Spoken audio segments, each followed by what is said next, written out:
Guys? Welcome to episode number 234 of Bill Man the Sport Guys podcast. I'm your host, Bill Man the Sports Guy. Joining me, I have a special guest. I have a member of the ChiSoxTalk Podcast, Chris Ghering. Chris, thank you for joining. Thank you for having me. All right, so let's start off.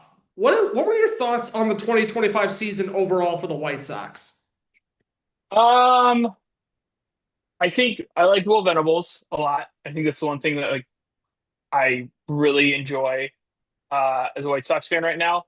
I also like the it seems like cultural shift they made to starting to mirror what other teams do. Like they have a director of hitting now, they have a director of pitching now. And those two are responsible for finding, I don't want to say issues, but like shortfalls in guys' performances, mechanics, motions, whatever that might be. And then the hitting coach and the pitching coach are responsible for coaching it. For example, like Colson Montgomery is a really good example of this, where he was talking about how he couldn't see the breaking ball, and the director of hitting noticed that he was kind of hunched over, and they took him back to Arizona and they taught him to change his batting stance. He stood up straight, and they called him up, and he hit what 21 home runs in the time he spent in the bigs. So like, and I think previously where the White Sox really fell short, and this is a lot around development, was the hitting coach and the pitching coach were responsible for noticing, you know, deficiencies in people's mechanics, and then trying to coach it to it. So I like the fact that they have a team almost dedicated to that, a team dedicated to the execution of it. They're starting to match what a lot of teams around the league does, and makes me happy. Even if they're late to the party, I'm not going to give them credit for that, but they at least got there, so I can give them credit there. Yeah, I actually thought this year was more fun to watch, even though, yeah, we were bad, but we were in the bad but fun to watch. Like, I thought, Oh yeah, oh, easily. Like, I thought it was really good to see people like Chase Mydroth, like, even Miguel Vargas improving, Colson Montgomery smacking 21 home runs, um, Lenyn Sosa hitting 22 out of nowhere. yeah. I mean, they're a blast to watch. I'm in Tampa, and I got to see them play um, the At, Rays here in at the June, July, somewhere in there. at the Yankees training facility. Oh, way better experience. Anybody who doesn't think that was a better experience is like that's like 5 minutes from my apartment, and I am about as close as you can get without being in St. Pete. It takes me an hour to get to the Trop. So like the entire northern suburbs, like that place was packed out every night. The Rays are moving to Tampa, which is better for baseball, and we can talk about that in a different episode. But like you can just tell though in person, like they were all in on playing. They were way better to just watch this year. Like fundamentals was better. Looks like they believed whatever like Will Venables told them to, which is important. And I think the other big thing, or the other part of it is um I'm trying to think about how to say this. Like it looked like they believed that they could win those games where last year it didn't. And one thing they need to get sorted is like, is Miguel Vargas going to play third or first? And they have to go out and get whoever's going to play the other corner. Um, Polson looks great. Chase Mydroth. I'm a little, I mean, I don't know. I'm a little worried about how he finished the season, but he walked a decent amount this time and didn't strike out a bunch and looked pretty good for a second baseman. So if that's going to be your second baseman, well, this current window, then I'm good with it. Um, Maybe you can move like Kyle Teal to first and then put Cuero behind the dish, or you just DH the one you don't want to play. But I don't think I'd get rid of either of those guys. Oh, But I did see Colson's first home run, second home run, Kyle Teal's first home run, and I was about an inch away from seeing Colson's first grand slam, kind of all in oh. the same series. That ball he hit, I mean, it hit the top of the wall and just Ooh. went the wrong way. Like that would have been a grand slam. Oh, I think 99 other ballparks. so. The one Colson highlight, I was at the one game in August against the Twins, and the White Sox were destroying them. And Montgomery, like when I saw it looked like the ball just immediately left. Like I was like, whoa. Looked like he almost hit Joe Borchard Why do I say Joe Borchard? Because he hit the longest home run in the entire history of the ballpark at 504. I mean, it truly felt like a 500-foot home run from where I was sitting in the scout seats. Oh With yeah, and I mean the grand slam, the near grand slam, if that had a little bit more lift, like it didn't die at the wall. It was just too straight off the bat. Like that, it wasn't something that died at the wall. It was just not enough lift on it. Um, and if it had enough lift, it might have ended up on Dale Maybury, which is the street that runs just behind that spring training facility. So really fun to watch this year, and I think Colson showed that you know he can be a really good player in the league. I just think the only worry I have right now is like his strikeouts and not maybe not walking enough. But if you're going to be a power bat, then maybe we don't need to worry too much about that. yeah. Um, is there any moves you would like to see them make in the offseason since we're now at the hot stove point? Yeah, I mean, ones that I would like them to make are the ones that I think they'll make, that I hope they make. I guess this may be a better way to say that, right? Like I want them to go get Pete Alonso. Do I think they're going to get Pete Alonso? No. Um, Go get competent bullpen arms. Like I think if you had an average bullpen this year, you would have finished 500. I think there was just a lot of blown leads. And one thing I noticed about Will Venables this year is it felt like he left guys in one batter too long. Like everybody saw it, right? And I don't know if that is Will figuring out how to be a manager or he like knew that there just wasn't enough talent in the bullpen. So for me, just go get some bullpen guys that are going to be at least average. Um, I think like Mike Vassell is going to be a bullpen guy. Nick Cannon, Jonathan Cannon, sorry, he's going to end up being a bullpen guy. I mean, he might end up being a triple A though. I watched him in Tampa and he throws just meatballs down the middle of the plate. It's Oh, tough. okay. Um, but yeah, I mean, bullpen guys, and then go, like I said, either figure out where you want to play Vargas and then get somebody to play the opposite corner. Because Chris Meade just isn't. He just isn't. Um, and you need Vargas. Like I want to see what that infield's going to look like for the next 5 years going into the season. Like that's my hope. Yeah. For me, I would like it if they could bring back Mike Talkman on a 1-year deal and just have him be like a bench, fourth outfield veteran bat. I thought Talkman overall, he's just a really solid good ball player. Did his job. I would have no issues if they brought him back. Um, to your point, I would like a little more bullpen depth.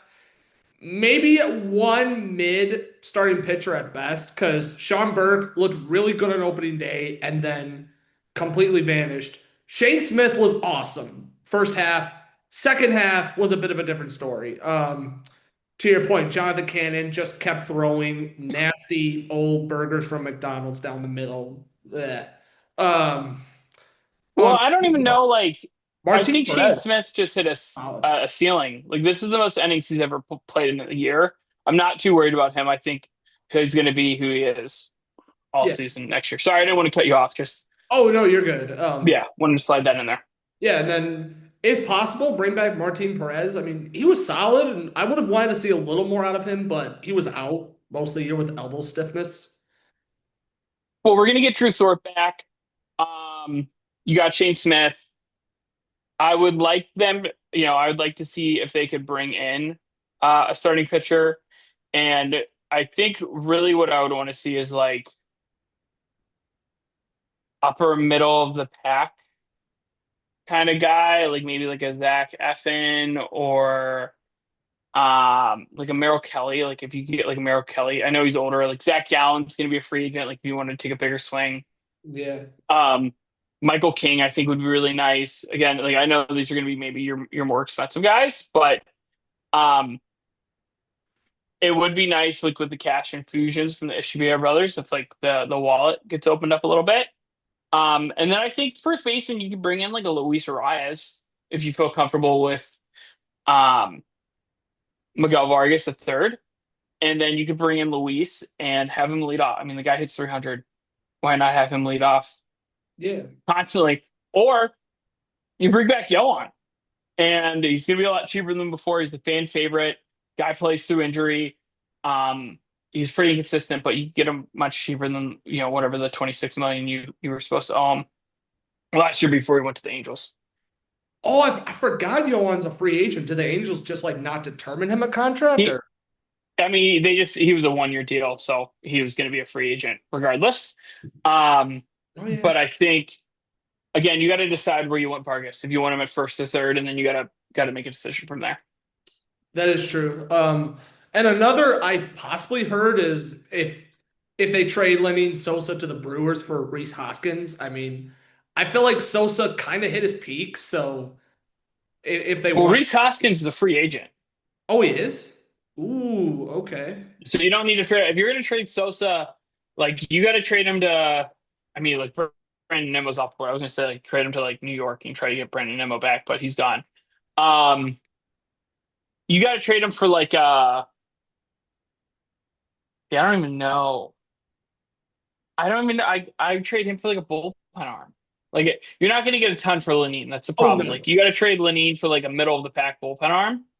And slot somebody in that like 7, 8 inning, maybe 6, 7, 8 inning kind of situation or a high leverage guy. Um. Okay, I just had it in my head. All right. What grade would you overall give the White Sox this season? Oh, like a D, I think. Like Ooh. if I'm grading them against the rest of the pack, right? Like they were the second worst record in baseball. They made some huge strides forward. I think if you have like the guys you had at the end of the year playing at the beginning of the year, you're probably closer to 500. Um, but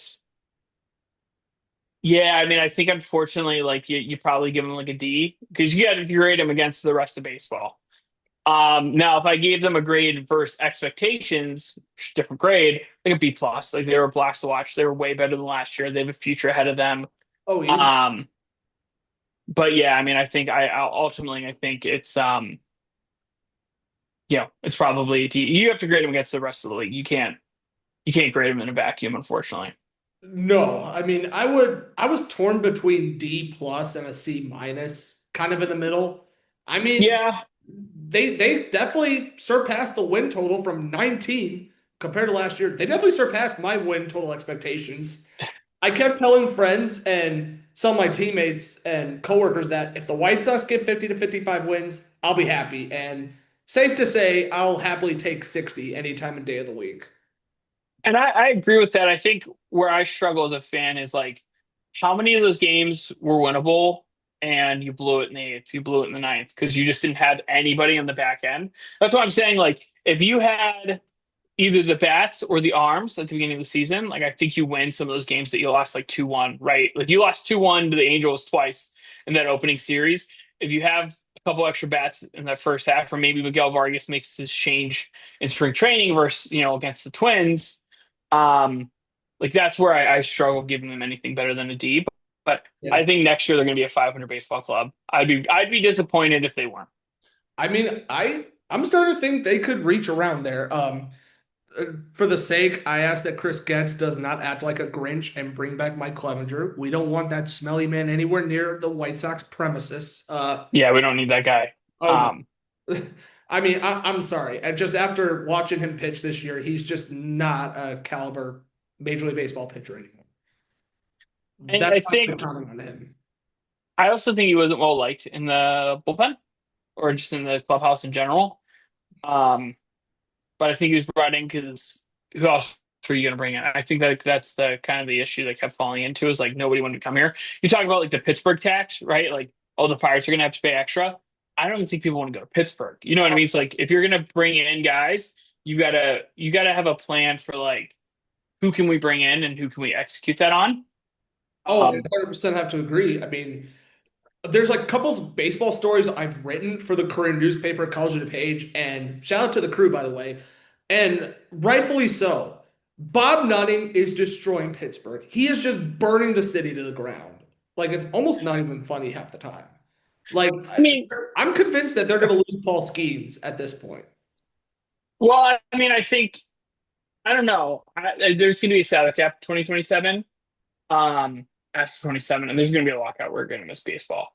Um, Really? Do you think oh, so? there's no way. Yeah, I mean, there's going to be a salary cap. Too I, many owners want it. The league wants it. Rob Manfred wants it, and they're willing to miss baseball. Owners are willing to miss baseball, and baseball players, especially if you're talking your younger or middle of the road guys, like they want to maximize what they have now, and they're not going to be willing to miss more baseball games than the owners are. Oh, and here's part of the paragraph that I wrote in my last story about Pittsburgh. Once again, this team needs serious help building around Paul Skeens. Seriously, do they not know what winning games means? Skeens and David Bernard showed up, but pitching and hitting outside of Andrew McCutchen and O'Neill Cruz and Brian Reynolds, no one else was seen or even being heard. Derek Shelton, to nobody's surprise, to not even my surprise. I had a feeling he was going to be one of the first three managers to get fired. And boom, got fired right away. I mean, he was let go after 12 and 26. Even Don Kelly couldn't save the Pirates to save his life. I mean, listen, Bob Nutting's been owner since 2007. Do you know how many times Pittsburgh's actually made the postseason? Like overall, Three. I think once. 2007? I think it was, Three. I think it was '07 or '09 last time I looked, but I know 13, 15, and I believe 12 or 14. Trying to remember off the top of my head. 12, 13, 14. Yes. I'm an original Pittsburgher before becoming a Chicagoan. So I unfortunately grew up in that area. But I think the people aren't gonna like this, but like Bob Nutting is running that team as intended. He's making a profit. People show up. Like his goal isn't to win baseball games, which is a problem. Like, don't get me wrong, it's a problem. Oh yeah. But Bob Nutting is not sitting in his office saying this is not running as intended to be. Like it's intended to be. They went up in attendance year over year. Oh, I mean, Like that's the issue. Like Pirates fans aren't willing to skip Paul Skeens Day. They're not willing to skip, Mac Miller bobblehead night. They're not willing to skip those things Miller. that then, Bob Nutting at the end of the year sits there. Like the Pirates said that they made an offer to Josh Naylor. It came out last night that they didn't. They thought about making one. Like Oh, they're they're not going to be a good baseball team oh until there's a no. salary cap put in place.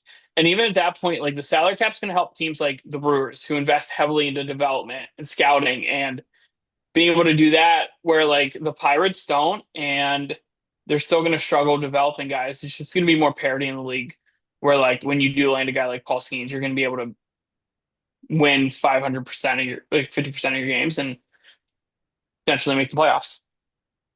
Yeah, I mean, I first heard that from Ben Verlander, and I kind of tried to call him out on Twitter, saying, "Are they though, Ben?" I mean, it's also one of those where I want to see it to believe it. Like if you're gonna tell me, "Hey, look, Pittsburgh offered 100 million for Pete Alonso," I'd be like, "No, like, hello, where's the reports? I Yeah, don't see." show the contract. Like Yeah, that's the show me the thing. contract. I want to see it. Yeah, and I mean, there were a couple outlets that reported that the Pirates had made the offer, but I think it was more. Turns out that they were thinking about it, which, that's unfortunate. So, yeah. Yeah.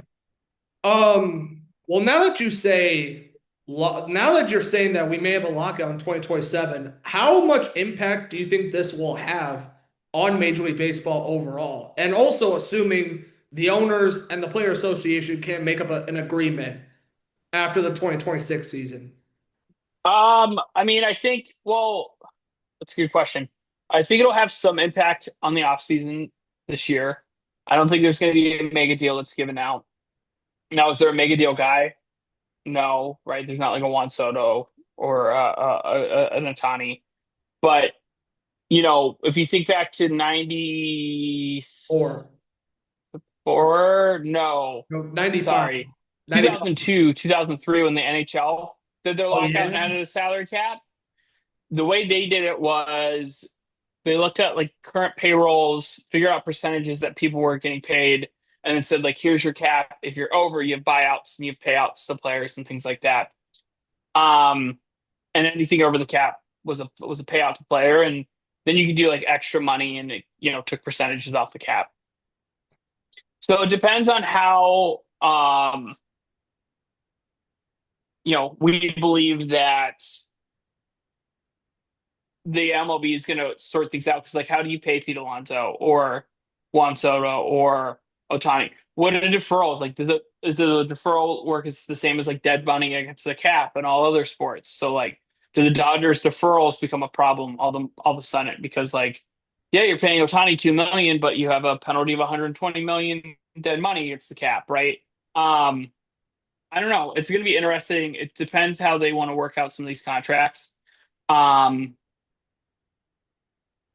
like that, I wish I could have a better answer for you, but I don't. I think it's going to stop any huge deals from getting signed. I also think it's going to stop a lot of guys from being moved, right? Like prospects. You've already seen it with like Taylor Ward and Grayson Rodriguez is a 1-for-1. Oh, Brandon Nemo and Marcus Simeon's a 1-for-1. I think Freddie Peralta stays put in Milwaukee because like when a cap's in place, Milwaukee's going to be able to sign him probably to a favorable deal. And I also think what it changes in baseball is it devalues the prospect. And I think a lot more major league ready guys are going to get moved in trades, which I like. Um, I hate trading an MLB player for scratch off tickets. That's the way I look at prospects. They're scratch off tickets. Like they might all hit, they might not hit. Um, and I think it's going to allow like the trade market to be a little bit more interesting for MLB guys. I think those are going to be the major changes in the next 5 years we see as fans. yeah, I do get a bit of concern too, and especially for baseball is a sport that we all love and that it distracts us from the reality of the world. And it's part of the reason why we love podcasting this day. But I do get concerned of how greedy are both sides gonna get. Not trying to say, oh, I think this side, well, I think this side. Because I felt like during the 2020 lockdown, the 20, and then even the lockout that we had a bit during the 2021 season, I felt like there was just a bit of greediness on both sides, and especially Rob Manfred and the owners. Yeah, and I think I don't even know if it's greedy. I think it's greedy by the players, and I think it's greedy by the owners. And like these, they all make way more money than anybody watching the games will ever in their lives, for the most part. Um, and I don't want to go too far down the rabbit hole here, but I have a hard time justifying billionaires owning baseball teams, and I also have a hard time justifying paying Juan Soto $750 million to play baseball. Right? Like there's a lot of gray there, and I know that you probably your fans aren't listening for that. So, but yeah, I think we're gonna lose baseball in 2027, and I'm gonna be mad at both sides. I'm not gonna be mad just at the owners or just at the players. I'm gonna be mad at both, and I'm gonna be annoyed with both. I'm gonna be frustrated with both because, like you said, it's a distraction for us, and they're gonna be taking that away, and they're going to have to then rebuild that. Like baseball is already a sport that's struggling for viewership, and they're going to have to rebuild that base again. Oh, But the baseball is going to be better. The baseball will be better for it. If you look at the NHL, it was better for a salary cap. If you look at the NFL, it's better that they have salary cap. Baseball is going to be better for it. Anybody who says they just need a floor and not a ceiling doesn't understand economics, because that just means everything gets more expensive. Like if the Dodgers with their current payroll was the poorest team in the MLB, people would be saying they got to spend more money. You need a cap, you need a floor, you need more parity in the league. Um, it's going to be better for baseball overall too. So that's yeah. kind of my final thought on that.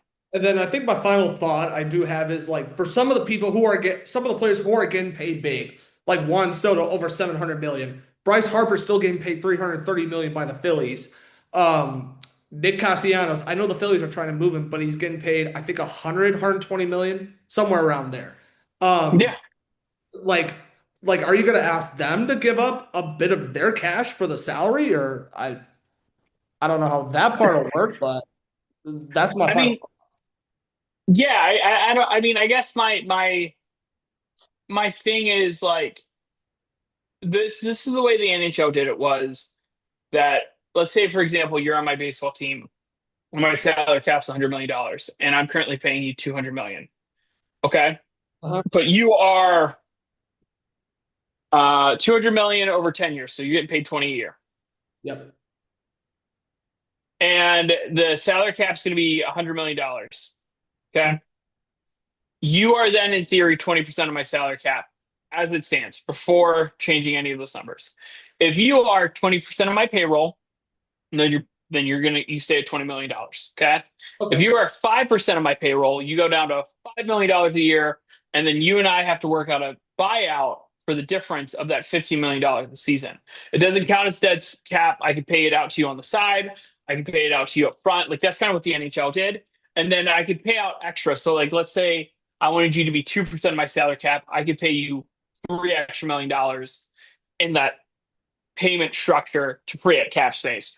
Um, like the Dodgers are going to be really interesting to watch because if you think about it, like everybody over there gets paid huge money. So like they're going to owe Blake Snell a bunch. They're going to owe Teoscar Hernandez a bunch. They're going to owe Will Smith a bunch. They're going to owe Otani a bunch. They're going to owe all these guys a bunch of money because they're going to be at 1% of the salary cap and they don't want to make $1 million a year.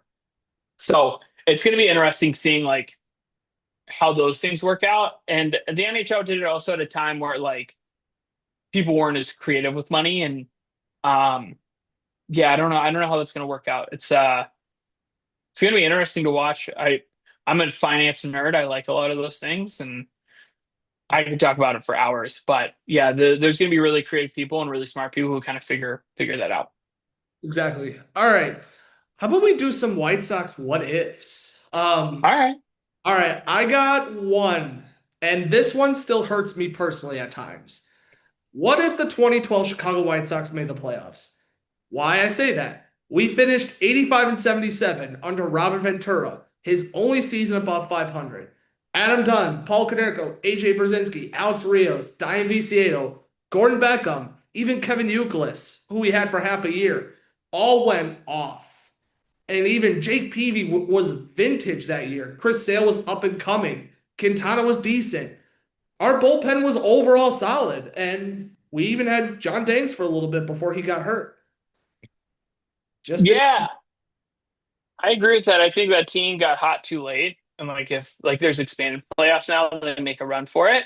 yeah. Um, I think the other part of it, and White Sox fans are going to hate this, the beauty of baseball is it's 162 games and water's going to find level. And unfortunately, the team just wasn't good enough to make the playoffs, which is frustrating because like you Oh, want them to, um, but they weren't consistent throughout the year, and they all got hot at the end. Where like if you're consistent in that first half of the year before getting really really hot, you are in the playoffs for sure. You probably run away with the Central that year. Um, what if they make it? They make a run at it. I don't know if they would have beaten. I think the Phillies won it in 2012. If my memory the serves Giants me correct. Giants. Oh yeah, that was during that Giants even dynasty. years dynasty thing. I think you run into like a buzzsaw with Tim Lincecum and Mad Bum anyway. So like, I don't know if you win that, but it would have been fun. I mean, I want them to make the playoffs every year. I want extra Oh, baseball. I want to watch oh, more I was baseball. So too. yeah, yeah. Um, let's see. What's your what if? Biggest what if is what if the White Sox would have drafted um Mike Trout 2009. So they took a center fielder, the pick before, and Angels fans and people in the comments can say, "Oh, the Angels took him." It doesn't matter. They had back-to-back picks. It literally doesn't matter the order you draft guys in when you have back-to-back picks. You drafted what? A center fielder, Yes. not even an outfielder, a center fielder, the slot before Mike Trout, and the guy didn't make it past Double A. I it just what it because the thing is like you probably rebuild anyways in 2016, but what if you move Mike Trout and Chris Sale and then because there was a trade on the table for Chris Sale that included Julio Urias and two other Dodgers uh, guys who I think ended up making the bigs for a while. Cody Bellinger might have been one of them. Um, but you send Chris Sale to the Red Sox to get Moncada and Kopech. What if you had Mike Trout?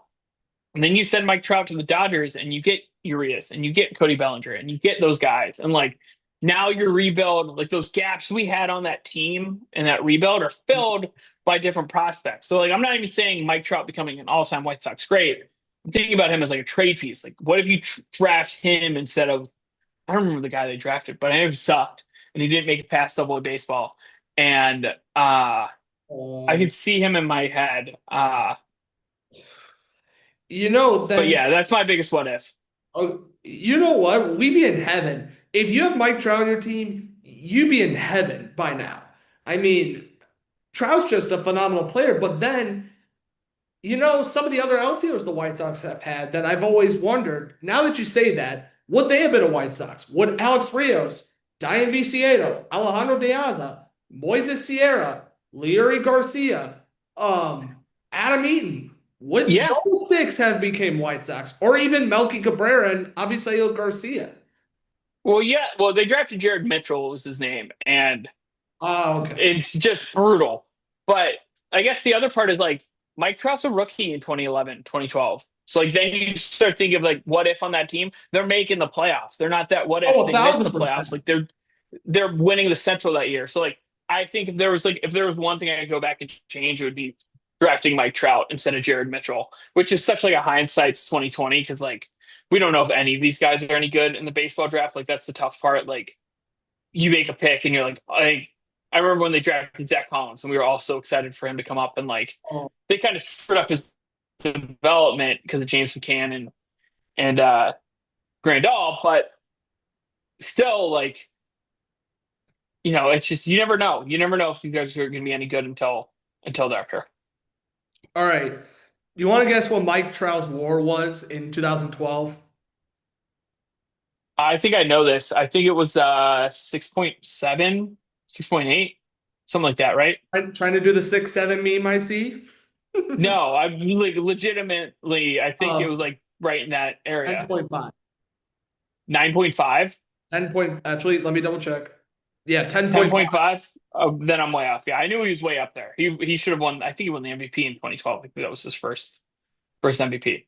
And Um, and do you know who had the highest WAR among White Sox hitters in 2012?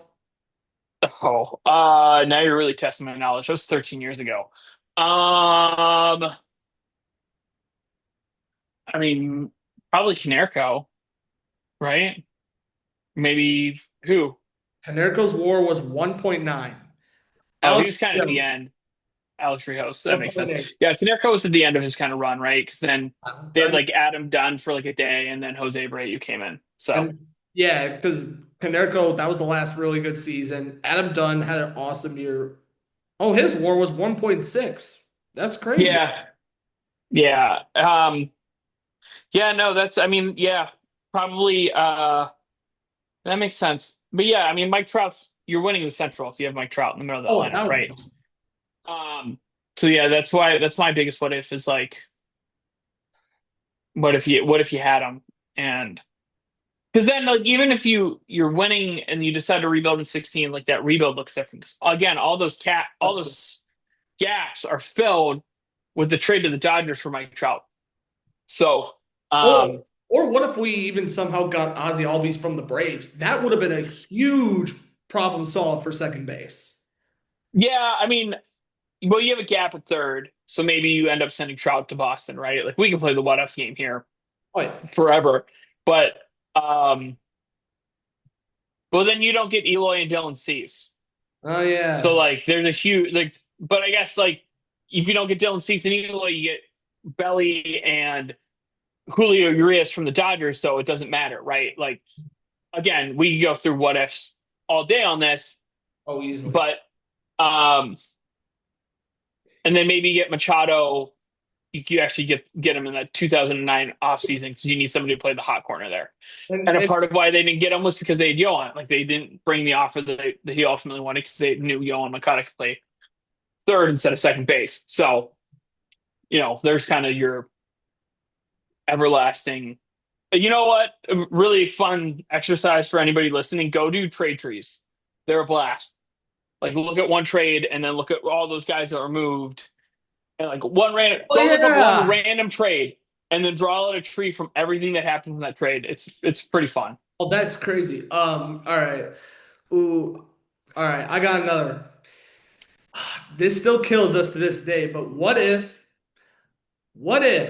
the White Sox did not lose the 2021 playoffs to the Houston Astros? That one absolutely stings me bad. And I go back to, I think it was game one or game two, where Tony La Russa took out Adam Engel for Cesar Yep, Hernandez and then put in Leary Garcia. it was That, game two.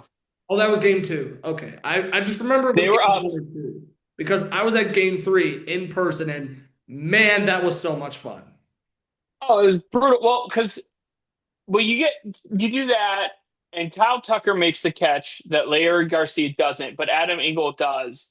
The White Sox hold that lead. They probably end up winning game two because the floodgates kind of go. There's a ball that went over Larry Garcia's head. Floodgates kind of open. You win game two, you win game three, you probably go to game five. And if you win, you then play, I think, if my memory serves me right, you play the Red Sox, right? I think so. Yes. You end up playing the Red Sox, who were a wild card team. I think you probably end up maybe beating the Red Sox. I don't know if they beat the Braves, though. That Braves team was pretty sick. Oh, But you get more again, you get more baseball. I just want more baseball at the end of it. Anything can kind of happen. I think they ended up playing pretty well against the Braves in 2021. So I think, or the Red Sox. So I think they would have had a pretty decent chance in the CS. all right. What's your next one? Biggest what if? My only other what if for the White Sox would be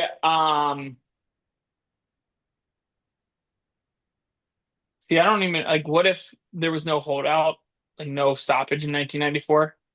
Like, do you get the ring then? Because you were the best team in baseball. Yeah, Um, yeah. Weren't we so I like the think best team in that season? yeah, 1994. That would probably be my only other what if. Or like what is that? 83, the 1983. They called them like the Scrappy or the Win Ugly Sox. Like 1983. Like what if they would have you know played a little bit better in games one and two, and then you end up beating the who won the 83 World Series, the Phillies, I think. Um, in the World Series, I don't know. Like my what ifs really revolve around like a lot of that. Like a lot of recent White Sox history. There's not a whole lot of what ifs for me. It's more like they could have played better and they should have played better. I Uh, don't think there's really a what if move that like. I mean, you could say like, what if Lucas Giolito didn't fall off the table or like anything like that, but or what if it's more like, dude wasn't so streaky? yeah, yeah. I mean, it would have been like, what if they hired AJ Hinch instead of Tony La Russa? Like, does Oh, that core win oh, I a think our series? core, I think our core would have stayed. I Actually, mean, yeah, I think they one won a more. World Series. Oh, easily. I got one more. What Yep. if Adam LaRoche did not walk away before the 2016 season? Would have he had a bounce back season just like Adam Dunn did? And also, could we may have still potentially made the playoffs? Well, I mean, if that happens, then you probably don't wave the flag the next year, right? And you don't trade Chris Sale, and you don't like then you don't have the 2021 core. I don't see like that's an interesting talk to see. Go do trade trees. If there's anything you get out of this podcast, go do trade trees. And that is all for today's video. Thank you for tuning in to episode number 234 of Bill Man the Sport Guys podcast. I'm your host, Bill Man the Sports Guy. Huge shout out to Chris Ghering from the ChiSoxTalk Podcast for stepping in. Anyway, for the latest weekly news, the NFL, NBA, MLB, NHL, college sports, and WNBA, this is the podcast to be. Have a good evening, everybody. Stay tuned for episode number 235. Peace.